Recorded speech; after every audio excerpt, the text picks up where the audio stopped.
குரு பக்தி ரொம்ப அவசியம். இந்த குருவோட அருள் ஒருத்தருக்கு பரிபூரணமாக கிடைக்கணும்னு ஆசைப்பட்டீங்கன்னா, திருஞான சம்பந்தர் அருளிய தோடுடைய செவியன் விடையேறியோர் தூவின் மதிசூடி காடுடைய சுடலை பொடி பூசியின் உள்ளம் கவர்கள்வன் ஏடுடைய மலரால் முனைநாட் பணிந்தேத்த அருள் செய்த பீடுடைய பிரமாபுரமேவிய பெம்மான் இவனன்றே.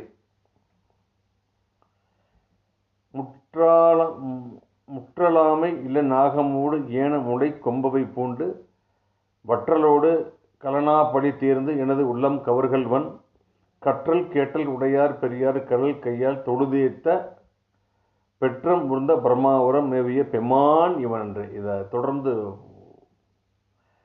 பாடிட்டு வந்தீங்கன்னா குருவோட அருள் உங்களுக்கு பரிபூர்ணமாக கிடைக்கும்.